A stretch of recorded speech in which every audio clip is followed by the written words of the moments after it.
ప్రతి ఆరోపణను వదిలేయము. Okay okay తప్పేసి చేసిన వాళ్ళు వెనకేసుకురావు. సమర్థవంతమైన పాలన అందిస్తాం, పారదర్శక పాలన అందిస్తాం. అంతేగాని మీలాగా తప్పులన్నీ చేసేసి ఎదుటోటి మీద బట్టకాలు చేసి మీద పనిచేసే విధంగా పారిపోయేది చేయవు. మాది బాధ్యతాయుత ప్రభుత్వం, బాధ్యతాయుతంగానే ఉంటాం రాజు గారు. ఓకే ఓకే రవికిరణ్ గారు. గుడ్ మార్నింగ్ కృష్ణాంజనేయులు గారు. సో మొత్తానికి ఇప్పుడు ఒక కొత్త అంశాన్ని మన పెద్దిరెడ్డి రవికిరణ్ గారు తెరపైకి తీసుకొచ్చారు. ఎందుకంటే భావితరాలు కూడా ఈరోజు రాష్ట్రంలో ఉన్నటువంటి పరిస్థితులను చూసి పొలిటీషియన్ అంటే ఏంటి అనే దానికి వాళ్ళు చెబుతున్నటువంటి మాటలు నిజంగా సమాజంలో దాని మీద చర్చ జరగాలి. ఖచ్చితంగా భవిష్యత్ తరాలకి ఈ డిఫరెన్స్ అనేది తెలియాలి. ఎందుకంటే ఈరోజు శాసన వ్యవస్థ, కార్యనిర్వాహక వ్యవస్థ రెండు కూడా కలిసిపోవడం కారణంగా ఈరోజు ఏం జరుగుతోంది అనేది మనకు బెస్ట్ ఎగ్జాంపుల్ ఆంధ్రప్రదేశ్ ప్రభుత్వం.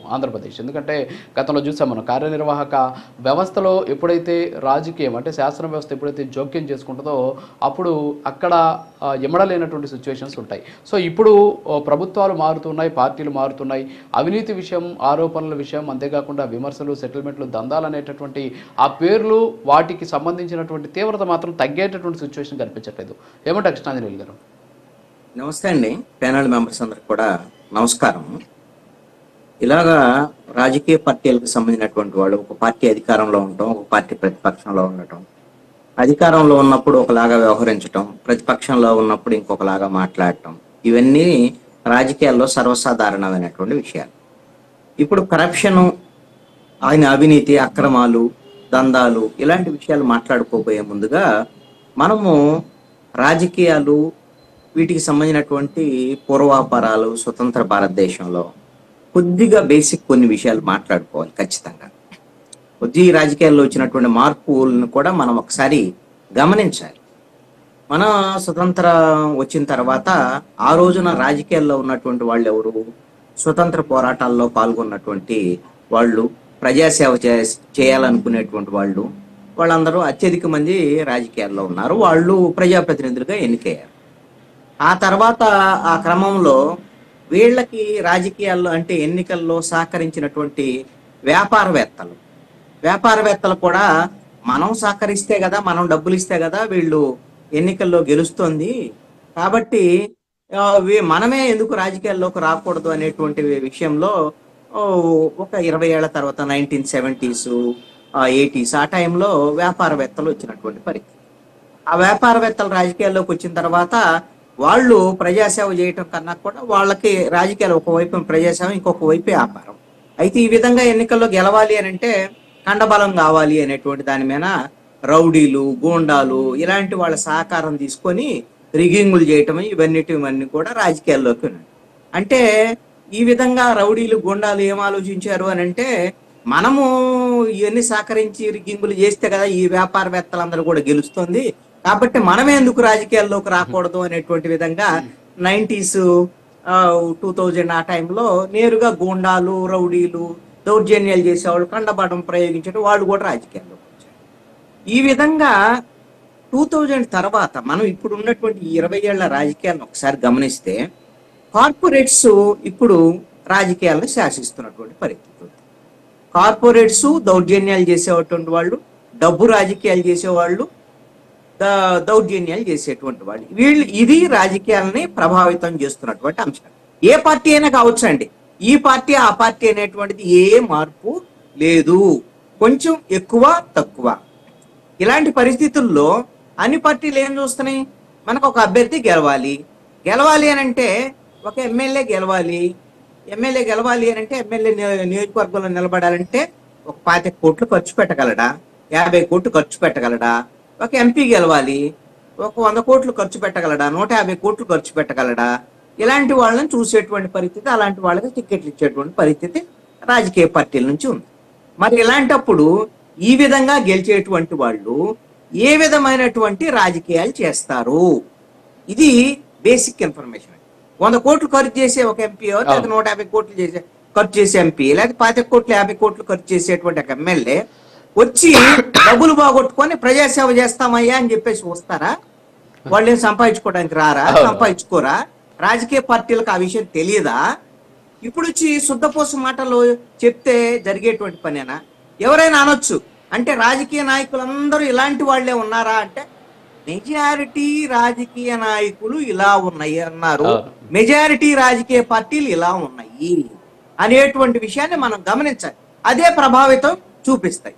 మరి ఈ విధంగా డబ్బులు పెట్టి వచ్చి రాజకీయాలు చేసేటువంటి వాళ్ళు, దౌర్జన్యాలు నమ్ముకొని రాజకీయాలు చేసేటువంటి వాళ్ళు తిరిగి డబ్బులు సంపాదించుకునేటువంటి మార్గాలు ఏంటి? ఉన్నటువంటి సమాజంలో ఏదైతే మనకు సమాజానికి సంబంధించిన ఇంతకు ముందు కాంట్రాక్టర్లు సంబంధించినటువంటి దగ్గర నుంచి లంచాలు తీసుకునేటువంటి రాజకీయ నాయకులు ఉండేవాళ్ళు. కాంట్రాక్టర్, చిన్న కాంట్రాక్టర్ దగ్గర నుంచి పెద్ద కాంట్రాక్టర్ దగ్గర నుంచి ఏ స్థాయి వాళ్ళకి సంబంధించి. ఆ తర్వాత వచ్చినటువంటి దాంట్లో మధ్యాహ్నం ప్రభుత్వ వ్యాపారంగా మారినప్పుడు ప్రభుత్వ సారాయి దుకాణం అని మారింది చూచారా? ఆ రోజు నుంచి ఈ సారాయి వ్యాపారంలోకి వచ్చినటువంటి వాళ్ళు ఇప్పుడు మద్యం వ్యాపారాల్లోకి వచ్చినటువంటి వాళ్ళు, ఆ మద్యం వ్యాపారం ద్వారాగా డబ్బులు పొందేటువంటి వాళ్ళు వీళ్ళు ఎవరయ్యా అంటే రాజకీయ నాయకులు. అదే విధంగా ఆ తర్వాత మీరు ఇంతకు ముందు కూడా ఉంది వ్యాపారవేత్తలు.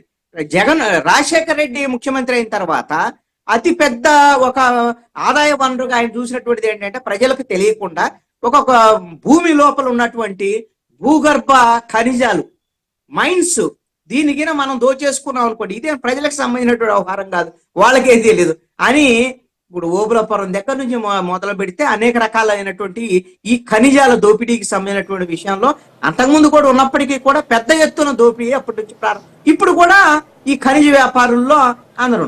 ఆ తర్వాత ఇసుక, నదుల్లో ఉండేటువంటి ఇసుక వ్యవహారము, ఇవన్నీ జరుగుతున్నటువంటి ఆదాయ వనరు. కానీ ఇప్పుడు ఉన్నటువంటి వాళ్ళు ఇప్పుడు బూడిదను కూడా వదిలిపెట్టట్లా. మొన్నే కదా బూడిద పంచాయతీ మనం చూసాం కదా, పెద్దిరెడ్డి రవికిరణ్ గారు చెప్పారు. ఎవరు? జేసీ ప్రభాకర్ రెడ్డి గురించి. జేసీ ప్రభాకర్ రెడ్డి వాళ్ళ కూటమికి సంబంధించినటువంటి ఒక మహిళా నేతకు సంబంధించినటువంటి వ్యవహారంలో మాట్లాడినటువంటి తీరు గురించి మాత్రమే ఆయన చెప్పారు.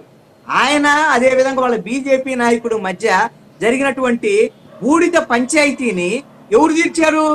ముఖ్యమంత్రి చంద్రబాబు నాయుడు తీర్చాడు. ఏం చేశాడు? అరే బూడిద అనేటువంటి దాన్ని మీరు పంచుకోవటం ఏందా, దోచుకోవటం ఏందా అని ఇద్దరికి బుద్ధి చెప్పలా.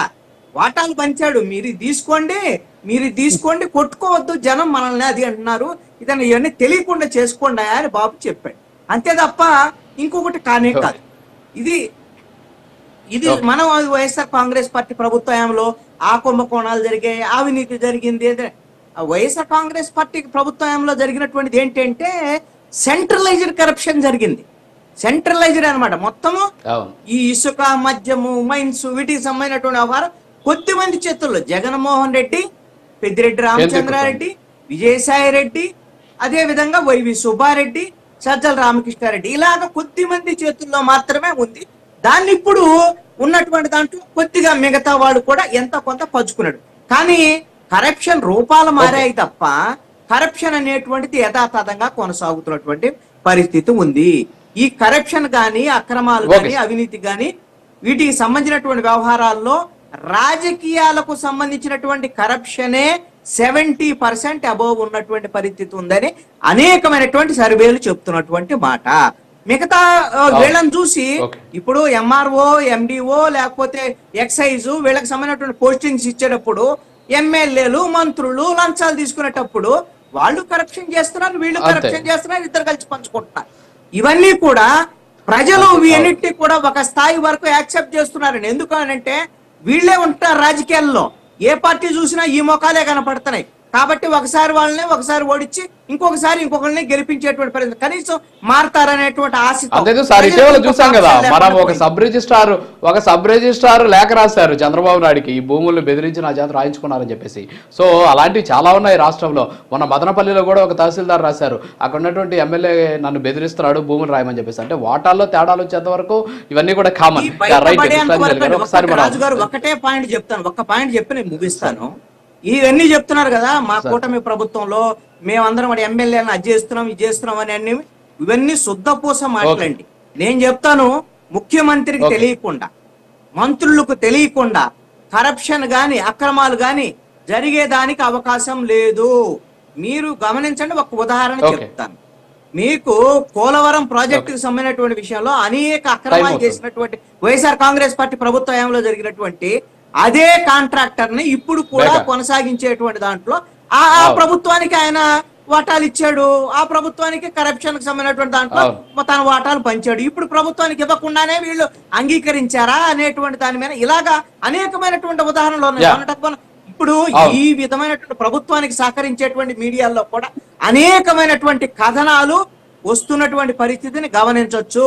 ఇది కేవలం ఎమ్మెల్యేలకు సంబంధించినటువంటి కరప్షన్ మాత్రమే కాదు, లేదా మంత్రులకు సంబంధించినటువంటి ప్రస్తావన చేశారు కదా, ఇందాక వైసీపీ వాళ్ళు ప్రస్తావన చేశారు. ఎక్కడో హైదరాబాద్ లో ఒక మంత్రికి సంబంధించినటువంటి దాని వ్యవహారంలో దాన్ని బయట పెట్టేటువంటి వాళ్ళు ఎవరు? తెలుగుదేశాన్ని సపోర్ట్ చేసేటువంటి ఒక మీడియానే.